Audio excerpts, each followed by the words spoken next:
Welcome traders and investors. അപ്പോൾ നമ്മുടെ ഇന്നത്തെ വീഡിയോയിൽ നമ്മുടെ എല്ലാ ട്രേഡേഴ്സിൻ്റെയും പ്രധാന ശത്രുവായ നമ്മുടെ മൈൻഡ് അല്ലെങ്കിൽ നമ്മുടെ ബ്രെയിനിനെ കുറിച്ചാണ് പറയാൻ പോകുന്നത്. അപ്പോൾ എങ്ങനെയാണ് നമ്മുടെ ബ്രെയിൻ ട്രേഡിങ്ങിൽ നമുക്ക് ശത്രുവായിട്ട് മാറണമെന്നും എങ്ങനെ നമുക്ക് നമ്മുടെ ബ്രെയിനിനെ ട്രേഡിങ്ങിന് അനുയോജ്യമായിട്ട് എങ്ങനെ മാറ്റി കൊണ്ടുവരാം എന്നുള്ള കാര്യങ്ങളാണ് നമ്മൾ പറയാൻ പോകുന്നത്. അപ്പോൾ ഏറ്റവും ആദ്യം നമ്മൾ എന്തുകൊണ്ടാണ് നമ്മുടെ ബ്രെയിൻ ട്രേഡിങ്ങിൽ വരുമ്പോൾ നമ്മുടെ ശത്രുവായിട്ട് മാറണേ എന്നുള്ളത് പറഞ്ഞുതരാം. അപ്പൊ നമ്മുടെ ബ്രെയിൻ എന്ന് പറഞ്ഞാൽ ഒരു സർവൈവൽ മോഡിൽ പ്രവർത്തിക്കുന്ന ഒരു സംഭവമാണ്. അതെന്തുകൊണ്ടാന്ന് വെച്ചാൽ ഇപ്പോൾ നമ്മുടെ പണ്ടത്തെ നമ്മുടെ പൂർവികര് ഒരു സുരക്ഷിതമായിട്ടുള്ള ലൈഫല്ല അവര് ഉണ്ടായിരുന്നത്. ഇപ്പൊ നമ്മൾ തന്നെ കുറച്ച് കാലമായിട്ടുള്ളൂ മനുഷ്യന്മാര് അടച്ചുറപ്പുള്ള വീടും യുദ്ധങ്ങൾ അതൊക്കെ കുറഞ്ഞ് നല്ല സമാധാനപൂർവ്വമുള്ള ഒരു ലൈഫ് ജീവിക്കാൻ തുടങ്ങിയിട്ട്. പണ്ടെന്ന് പറഞ്ഞാൽ അവർക്ക് കടന്നുറങ്ങാൻ എന്താ പറയാ മരത്തിന് മുകളിലോ ഗുഹയില് അല്ലെങ്കിൽ എപ്പോഴും ആനിമൽസ് ആയിട്ട് ഈ പറഞ്ഞ പോലെ എപ്പോ വേണേലും അറ്റാക്ക് ഉണ്ടാവാം. പിന്നെ അത് കഴിഞ്ഞപ്പോ ഗോത്രങ്ങൾ തമ്മിലുള്ള യുദ്ധം, പിന്നെ കുറെ പ്രകൃതി ദുരന്തങ്ങൾ, അങ്ങനെ എപ്പോഴും നമ്മളൊരു സർവൈവൽ മോഡിലാണ് ഹ്യൂമൻസ് ഉണ്ടായിരുന്നത്. അപ്പൊ എന്തായി, നമ്മുടെ DNA അത് നമ്മുടെ പാസ് ചെയ്ത് വന്ന് നമ്മുടെ ബ്രെയിനിലും എപ്പോഴും ഒരു സർവൈവൽ മോഡിലാണ് നമ്മൾ പ്രവർത്തിക്കുള്ളൂ. അപ്പൊ ഈ ഒരു സർവൈവൽ മോഡിൽ പ്രവർത്തിക്കുന്ന കാരണം നമുക്ക് എപ്പോഴും ഒരു പ്രെഡിക്റ്റബിലിറ്റി അല്ലെങ്കിൽ ഒരു പ്ലാൻ വേണം. നമ്മുടെ മുന്നിൽ എന്താണ് ഉണ്ടാകാൻ പോണേ എന്നുള്ളത് നമുക്ക് എപ്പോഴും ഒരു ഇത് വേണം. ഇപ്പൊ പല ആൾക്കാർക്കും പെട്ടെന്ന് അൺപ്ലാൻഡ് ആയിട്ട് ഒരു കാര്യം ചെയ്യാൻ പറഞ്ഞാൽ ഭയങ്കര അൺകംഫർട്ടബിൾ ആകും. ഇപ്പൊ എനിക്കെന്ന് പറഞ്ഞാൽ എനിക്കൊരു കൃത്യമായിട്ട് ഒരു പ്ലാൻ ഇല്ലാതെ ഒരു ട്രിപ്പ് പോവുക അല്ലെങ്കിൽ എന്തെങ്കിലും കാര്യം ചെയ്യാന്ന് പറഞ്ഞാൽ എനിക്ക് പറ്റുന്ന ഒരു സംഭവമല്ല. ഭയങ്കര അൺകംഫർട്ടബിൾ ആയിട്ടുള്ള ഒരു പരിപാടിയാണ്. പ്ലാൻ ഉണ്ടെങ്കിൽ എനിക്ക് കൃത്യമായിട്ട് നമുക്ക് ജോലിയായിട്ട് പോയി വരാം. കാരണം എന്താ, നമുക്ക് കൃത്യമായിട്ടൊരു സംഭവം ഉണ്ട്, ഇങ്ങനെ ടൈമിൽ ഇന്ന സ്ഥലത്ത് പോകണം എന്നുള്ള രീതിയിൽ. അപ്പോൾ അത് നമ്മുടെ ബ്രെയിൻ ഈ പറഞ്ഞ പോലെ സർവൈവൽ മോഡിൽ പ്രവർത്തിക്കുന്നതുകൊണ്ടാണ്. അപ്പോൾ ട്രേഡിങ്ങിലേക്ക് വരുമ്പോൾ നമ്മുടെ ഇവിടെ നമ്മൾ നേരിടുന്നത് ആരെയാ? അഡ്വാൻസ്ഡ് ആയിട്ടുള്ള കമ്പ്യൂട്ടേഴ്സും അൽഗോരിതം അതിനൊക്കെയാണ്. അപ്പൊ ഇവർക്ക് എന്ന് പറഞ്ഞാൽ കൃത്യമായിട്ടുള്ള ഇൻസ്ട്രക്ഷൻസ് കൊടുത്ത് ആ ഇൻസ്ട്രക്ഷൻസിനനുസരിച്ച് ട്രേഡ് ചെയ്യുന്ന ആൾക്കാരാണ് നമുക്കെതിരെ ഉള്ളത്. പക്ഷെ നമ്മൾ എന്ന് പറഞ്ഞാലോ നമ്മുടെ ഹ്യൂമൻ ഇമോഷൻസും നമ്മുടെ സൈക്കോളജി അതെല്ലാം വെച്ചിട്ടാണ് നമ്മൾ ട്രേഡ് ചെയ്യണത്. അപ്പോൾ അതന്നെയാണ് നമ്മുടെ ഹ്യൂമൻസിന്റെ ട്രേഡിങ്ങിലേക്ക് വരുമ്പോഴുള്ള ഏറ്റവും വീക്ക് പോയിന്റ്. അതിൽ ബ്രെയിന് ഭയങ്കരമായിട്ടുള്ള പങ്കുണ്ട്. അപ്പൊ ഈ ഒരു ബ്രെയിൻ സർവൈവൽ മോഡിൽ പ്രവർത്തിക്കുന്നതുകൊണ്ട് തന്നെ പ്രധാനമായിട്ടും 3 കാര്യങ്ങൾ നമുക്ക് ഇവിടെ ഡിസഡ്വാൻറ്റേജ് ആയിട്ട് വരും. നമ്മുടെ ബ്രെയിൻ കാരണം തന്നെ നമുക്ക് ട്രേഡിങ്ങിൽ ഡിസഡ്വാൻറ്റേജ് ആയിട്ട് വരും. അതിൽ ഏറ്റവും ഫസ്റ്റത്തെ എന്ന് പറഞ്ഞാൽ നമ്മുടെ ബ്രെയിൻ ഒരിക്കലും അൺസർട്ടനിറ്റി ഇഷ്ടമല്ല. അപ്പൊ നമ്മുടെ മാർക്കറ്റിലും അത് നമ്മുടെ ബ്രെയിനും മാർക്കറ്റും തമ്മിൽ ലിങ്ക്ഡ് ആണ്. കാരണം നമുക്ക് ഇപ്പോൾ എന്തെങ്കിലും അൺസർട്ടൺ ആയിട്ട് ഇപ്പൊ യുദ്ധം വരുന്നു അല്ലെങ്കിൽ ഒരു പാൻഡമിക് വരുന്നു എന്നൊക്കെ കേട്ടാൽ എന്തായി, ആൾക്കാർക്ക് ഭയങ്കര ഇതായി വേവലാതിയായിട്ട് എന്തായി, ആൾക്കാര് സ്റ്റോക്ക് മാർക്കറ്റിലെ സ്റ്റോക്ക് എല്ലാം വിറ്റൊഴിഞ്ഞ് പൈസ എടുക്കും. അപ്പൊ എന്തായി, മാർക്കറ്റ് ക്രാഷ് ആവും. അതുകൊണ്ട് തന്നെയാണ് നമ്മൾ പറയാനുള്ളത് മാർക്കറ്റിന് ഒരിക്കലും അൺസർട്ടനിറ്റി ഇഷ്ടമല്ല എന്ന്. അൺസർട്ടനിറ്റി മാർക്കറ്റിന് ഇഷ്ടമല്ല എന്ന് പറഞ്ഞാൽ എന്താ, മാർക്കറ്റിലുള്ള ആൾക്കാർക്ക് അൺസർട്ടനിറ്റി ഇഷ്ടമല്ല. നമുക്ക് നമ്മുടെ ബ്രെയിൻ അൺസർട്ടൺ ആയിട്ടുള്ള ഒരു പീരീഡ് ഇഷ്ടമല്ലാത്തതുകൊണ്ടാണ് ആൾക്കാർക്കും അൺസർട്ടൺ ആയ പീരീഡ് ഇഷ്ടമല്ല എന്ന് പറയണത്. അപ്പോൾ നമ്മുടെ മൈൻഡിന് എപ്പോഴും ഈ പറഞ്ഞ പോലെ അൺസർട്ടനിറ്റി ഇഷ്ടമല്ലാത്തതുകൊണ്ട് എപ്പോഴും ഒരു പ്രെഡിക്റ്റബിലിറ്റി അല്ലെങ്കിൽ ഒരു പ്ലാൻ എപ്പോഴും നമുക്ക് ഉണ്ടാവണം. അപ്പൊ ഇത് ട്രേഡിങ്ങിൽ നമ്മളെ അഫക്റ്റ് ചെയ്യണത് എങ്ങനെയാന്ന് വെച്ചാൽ, നമുക്കിപ്പോ ഒരു മാർക്കറ്റിൽ ചില സമയത്ത് നമ്മൾ നോക്കുമ്പോൾ ഒന്നും മനസ്സിലാവില്ല. ചിലപ്പോൾ നമ്മുടെ ട്രേഡിങ് സെറ്റപ്പോ ഒന്നും ഉണ്ടാവില്ല, മാർക്കറ്റ് തോന്നിയ മാതിരി പോണ്ടാവും. അപ്പൊ ചില ആൾക്കാർക്ക് എന്താ പ്രശ്നം എന്ന് വെച്ചാൽ, ചില ആൾക്കാർ ഈ മരുഭൂമിയിൽ പെട്ടുപോയ ആൾക്കാരുടെ അവസ്ഥയാവും.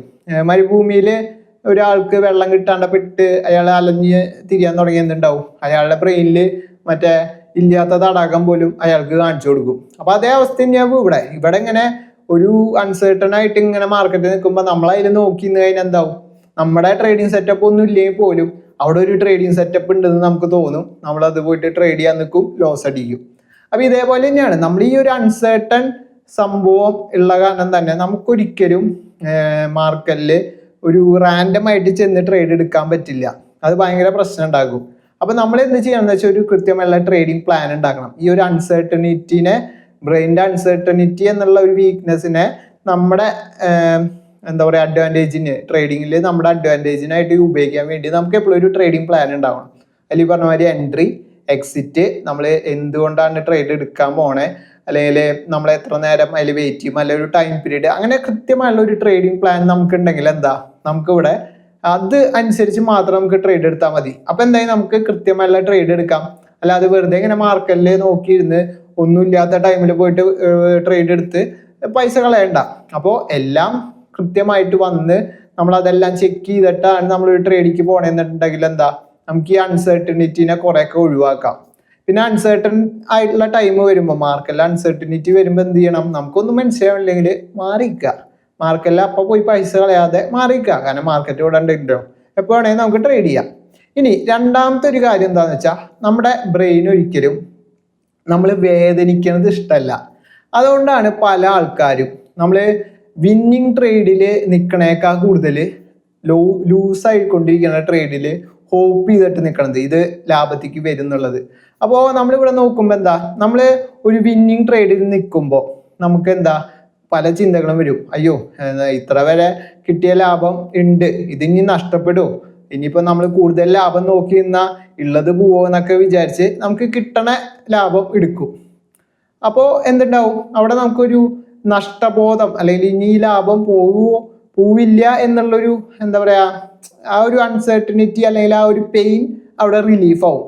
കിട്ടിയ ലാഭം എടുത്തു, ഇനി നമുക്ക് മാറിക്കാം. അല്ലാതെ കൂടുതൽ ലാഭം നോക്കാൻ പോയി ചിലപ്പോൾ പണി കിട്ടിയ ഇതാവും എന്നുള്ളത്. അവിടെ ആ ഒരു പെയിന് നമുക്ക് ഇഷ്ടപ്പെടാത്ത കാരണം എന്താ, ഈ ബ്രെയിൻ അവിടെ നമ്മളെ കൊണ്ട് ചെറിയ ലാഭം ബുക്ക് ചെയ്യും.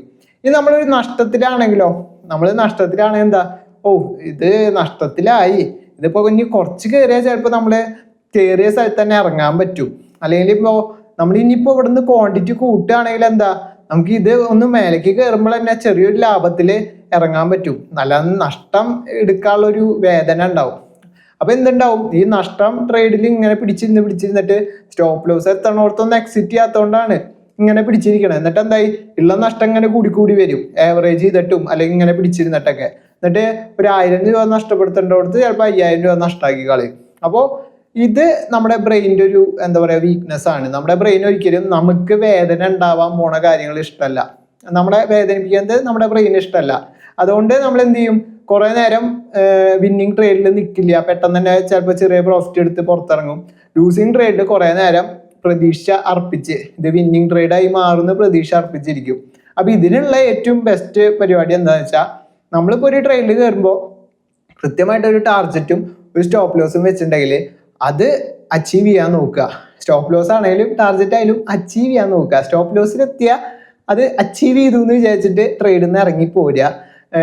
ലാഭത്തിൽ ഇപ്പോൾ വിന്നിങ് റൈഡാണ് ചെയ്തുകൊണ്ടിരിക്കണേന്ന് വെച്ചാൽ അത് റൈഡ് ചെയ്യട്ടെ. നമ്മുടെ ഒരു ടാർജറ്റ് വെച്ചിട്ടുണ്ടല്ലോ, അവിടേക്ക് മുന്നേ മാർക്കറ്റ് എത്തിയിട്ടുണ്ടല്ലോ. നമ്മളിപ്പോൾ വെറുതെ പോയിട്ട് തോന്നിയ ടാർജറ്റ് വെക്കുകയല്ലല്ലോ ചെയ്യുക, നമ്മളിപ്പോൾ അനലൈസ് ചെയ്യും. ഓക്കെ, ഇങ്ങനത്തെ ഒരു സെറ്റപ്പിൽ നമ്മൾ ഈ ഒരു സ്ഥലത്ത് ട്രേഡ് എടുത്താൽ എത്ര ടാർജറ്റ് കിട്ടാനും എത്ര സ്റ്റോപ്പ് ലോസ് കിട്ടാനാണ് ചാൻസ് എന്നുള്ളത്. ആ ഒരു അനാലിസിസ് വെച്ചിട്ടല്ലേ നമ്മളിവിടെ ടാർജറ്റ് സെറ്റ് ചെയ്തേക്കണേ. അപ്പൊ അതിൽ വിശ്വസിക്കുക, അതിൽ വിശ്വസിച്ച് ആ ട്രേഡ് അവിടെ വരെ റൈഡ് ചെയ്ത് പോട്ടെ എന്ന് വിചാരിച്ചിട്ട് വെയിറ്റ് ചെയ്യുക. അല്ലെങ്കിൽ ഈ പറഞ്ഞ പോലെ ഈ സ്റ്റോപ്പ് ലോസ് ട്രേഡ് ചെയ്യുക, കാര്യങ്ങളൊക്കെ ചെയ്യുക. അപ്പൊ നിങ്ങൾക്ക് കുഴപ്പമില്ലാതെ ഈ നഷ്ടബോധം കുറച്ചും കൂടി കുറയ്ക്കാൻ പറ്റുമല്ലോ. അപ്പോൾ അങ്ങനത്തെ കാര്യങ്ങൾ ചെയ്യുക. അപ്പൊ ഇങ്ങനെ ചെയ്യുമ്പോൾ എന്താ, നമുക്ക് വേദന വരുന്ന ഒരു സംഭവം നമുക്ക് മാറ്റിയെടുക്കാൻ പറ്റും. അപ്പൊ നമ്മുടെ ബ്രെയിനെ നമുക്ക് ഇങ്ങനെ റീവയർ ചെയ്ത് നമുക്ക് എന്താ പറയാ ഒരു സപ്പോർട്ടീവ് ആയിട്ടുള്ള സാധനമാക്കി മാറ്റാം. ഇനി മൂന്നാമത്തെ ഒരു സംഭവം എന്താന്ന് വെച്ചാൽ, നമ്മുടെ ബ്രെയിൻ എപ്പോഴും പെട്ടെന്ന് തന്നെ റിവാർഡ് വേണം, പെട്ടെന്നുള്ള ഇൻസ്റ്റന്റ് ഗ്രാറ്റിഫിക്കേഷൻ. അപ്പോൾ അതിലെ ഏറ്റവും പെർഫെക്റ്റ് എക്സാമ്പിളാണ് നമ്മൾ പോൺ വീഡിയോസ് കാണുന്നത്, ഡ്രഗ്സ് യൂസ് ചെയ്യണതൊക്കെ. അതേപോലെ തന്നെ പല ആൾക്കാർക്ക് ട്രേഡിങ്ങും ഒരു അഡിക്ഷനാണ്. അപ്പൊ ഇവിടെയുള്ള പ്രശ്നം എന്താണെന്ന് വെച്ചാൽ, പല ആൾക്കാർക്കും ഒരു ട്രേഡ് എന്തെങ്കിലും ആയിക്കോട്ടെ, ലോസ് ആയാലും വിന്ന ആയിക്കോട്ടെ, അതൊന്നും അവർക്ക് വിഷയമല്ല. ഒരു ദിവസം ട്രേഡ് എടുക്കണം. ട്രേഡ് എടുക്കാണ്ട് അവർക്ക് എന്താ, മറ്റേ 1.5 അടിക്കാത്ത ആൾക്കാർ എന്ത് ചെയ്യുക, ഭയങ്കര വിമ്മിഷ്ടമാണ്. അപ്പോൾ അതേപോലെ തന്നെ ഈ പറഞ്ഞ പോലെ നമ്മൾ ഓവർ ട്രേഡ് ചെയ്യും കുറേയൊക്കെ. നമ്മൾ ഈ പറഞ്ഞ പോലെ ഇപ്പോൾ ഒരു ട്രേഡിൽ കയറി ചെറിയൊരു പ്രോഫിറ്റ് വന്നപ്പോഴേക്കും നേരത്തെ പറഞ്ഞ പോലെ നമുക്ക് കുറച്ച് റിവാർഡ് കിട്ടിയല്ലോ, ഡോപ്പമിറ്റ് കിട്ടിയല്ലോ, അപ്പോൾ അത് എടുത്തു, പ്രോഫിറ്റ് അടിച്ചു. അപ്പോൾ വീണ്ടും കുറച്ച് നേരം ഇരിക്കുമ്പോൾ വീണ്ടും ബോറടിക്കും. ഓ ഇന്നിപ്പോൾ ഭയങ്കര അടിപൊളി ദിവസമാണ്, ഒന്നുകൂടി ട്രേഡ് ചെയ്ത് നോക്കാം, ലാഭം അടിച്ചാലോ. അപ്പോൾ വീണ്ടും പോയിട്ട് ട്രേഡ് ചെയ്യും.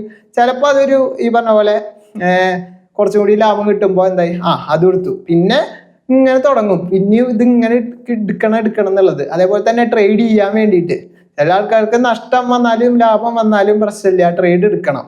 എല്ലാ ദിവസവും ട്രേഡ് എടുത്തില്ലേ ഉറക്കം വരില്ല. അപ്പൊ ഈ ഒരു ഇൻസ്റ്റന്റ് ഗ്രാറ്റിഫിക്കേഷനെ നമുക്ക് മാറ്റാൻ വേണ്ടി നമ്മൾ എന്താ ചെയ്യേണ്ടതെന്ന് വെച്ചാൽ, നമ്മുടെ ട്രേഡിംഗ് സെറ്റപ്പ് നമ്മൾ നേരത്തെ പറഞ്ഞ പോലെ തന്നെ നമ്മുടെ ട്രേഡിംഗ് സെറ്റപ്പിനെ ഫോളോ ചെയ്യാം. അത് വരുമ്പോൾ മാത്രം ട്രേഡ് ചെയ്യുക. അത് ഈ പറഞ്ഞ പോലെ നമ്മൾ കൃത്യമായിട്ട് ഫോളോ ചെയ്ത് ടാർഗറ്റ് എത്രയാണോ സ്റ്റോപ്പ് ലോസ് എത്രയാണോ അതന്നെ അച്ചീവ് ചെയ്യാൻ നോക്കുക. അല്ലാതെ നമ്മൾ വെറുതെ ഒരു ഡോപ്പമി ഹീറ്റ് വേണ്ടിയിട്ട് അല്ലെങ്കിൽ ഒരു ഡ്രഗ് അടിക്കണ പോലെയല്ല ട്രേഡ് ചെയ്യണത്. നമ്മൾ ഇവിടെ പൈസ വെച്ച് അത്യാവശ്യം നല്ല റിസ്ക് ഒക്കെ എടുത്ത് ചെയ്യണ പരിപാടിയാണ്. അത് നമ്മളിങ്ങനെ നമ്മുടെ ഇമോഷൻസിന് വേണ്ടിയിട്ടുള്ള ഒരു രീതിയിൽ ചെയ്യുകയാണെങ്കിൽ, ഇമോഷൻസിന് അടിമപ്പെട്ടിട്ട് നമ്മൾ ചെയ്യുകയാണെങ്കിൽ നമ്മൾ കുറേ തെറ്റുകൾ വരുത്തും. അതുകൊണ്ട് തന്നെയാണ് പല ആൾക്കാരും ട്രേഡിങ്ങിൽ നഷ്ടം ആയിട്ട് പോണത് അല്ലെങ്കിൽ അവർ വിജയിക്കാത്തത്. അപ്പോൾ ഈ ഒരു ഇൻസ്റ്റന്റ് ഗ്രാറ്റിഫിക്കേഷൻ അല്ലെങ്കിൽ പെട്ടെന്നുള്ള ഒരു റിവാർഡ് എന്നുള്ളൊരു സംഭവം നമ്മുടെ ബ്രെയിൻ ഒരു നെഗറ്റീവായിട്ടാണ് നമ്മുടെ ട്രേഡിങ്ങിൽ കൊണ്ടുവരണത്. അപ്പോൾ അതിനുവേണ്ടി നമ്മളെപ്പോഴും പേഷ്യൻസ് ആയിട്ട് നമ്മുടെ ട്രേഡിങ് സെറ്റപ്പിന് വേണ്ടി വെയിറ്റ് ചെയ്യുക. ഇനി ട്രേഡിങ്ങിൽ ട്രേഡിൽ എൻട്രി എടുത്തു കഴിഞ്ഞാൽ പേഷ്യൻ്റ് ആയിട്ട് സ്റ്റോപ്പ് ലോസോ അല്ലെങ്കിൽ ടാർഗറ്റ് അടിക്കണ വരെ വെയിറ്റ് ചെയ്യുക. പേഷ്യൻസ് ആയിട്ട് വെയിറ്റ് ചെയ്യണതാണ് ഏറ്റവും നല്ലത്. നമ്മൾ കേട്ടല്ലേ, ട്രേഡിങ്ങിൽ 80% പേഷ്യൻ്റ് ആയിട്ട് വെയിറ്റ് ചെയ്യണതും ബാക്കിയുള്ള 20% എക്സിക്യൂഷൻ, അല്ലാതെ വേറെ ഒന്നുമില്ല. അപ്പോൾ ഈ ഒരു 3 പ്രശ്നങ്ങളാണ് നമ്മുടെ ബ്രെയിനുള്ളത് ട്രേഡിങ്ങിലേക്ക് വരുമ്പോൾ. അപ്പോൾ ഈ ഒരു 3 പ്രശ്നങ്ങളെയും എങ്ങനെ നമുക്ക് സോൾവ് ചെയ്യാന്നുള്ളതും ഞാൻ പറഞ്ഞിട്ടുണ്ട്. ഇനിയിപ്പോൾ നിങ്ങൾക്ക് ഇതിൽ എന്തെങ്കിലും ഡൗട്ട് ഉണ്ടെങ്കിൽ ജസ്റ്റ് എനിക്ക് ഇൻസ്റ്റയിൽ മെസ്സേജ് അയച്ചാൽ മതി, ഞാൻ കൂടുതൽ ക്ലാരിഫൈ ചെയ്തു തരാം. അതേപോലെ തന്നെ ഈ ഒരു വീഡിയോ നിങ്ങൾക്ക് ഹെൽപ്ഫുള്ളായെന്ന് ഞാൻ വിചാരിക്കുന്നു. അപ്പോൾ ഹെൽപ്ഫുള്ളായിട്ട് നിങ്ങൾക്ക് തോന്നിയിട്ടുണ്ടെങ്കിൽ നിങ്ങൾക്ക് ലൈക്ക് അടിക്കാൻ, ഇനി വേറെ എന്തെങ്കിലും അഭിപ്രായം ഉണ്ടെങ്കിൽ കമൻറ്റ് ചെയ്തോ, നോ പ്രോബ്ലം. അതേപോലെ തന്നെ നിങ്ങളുടെ ഫ്രണ്ട്സിനും ഫാമിലിയുടെ ഒക്കെ ആരെങ്കിലും ട്രേഡ് ചെയ്യുന്നുണ്ട് അല്ലെങ്കിൽ ട്രേഡ് ചെയ്യാൻ പോകുന്നുണ്ട്, ജസ്റ്റ് ട്രേഡിങ് തുടങ്ങിയിട്ടുണ്ട്, അങ്ങനെയുള്ളവരൊക്കെ ഉണ്ടെങ്കിൽ അവർക്കും ഈ ഒരു വീഡിയോ ഷെയർ ചെയ്ത് കൊടുക്കുക. അവർക്കും ഇതൊരു ഹെൽപ്ഫുൾ ആയിട്ടുള്ള വീഡിയോ ആയിരിക്കും. അതേപോലെ തന്നെ കൂടുതൽ ട്രേഡിംഗ് ഇൻവെസ്റ്റിംഗ് റിലേറ്റഡ് വീഡിയോസിന് വേണ്ടി നമ്മുടെ ചാനൽ സബ്സ്ക്രൈബ് ചെയ്യുക.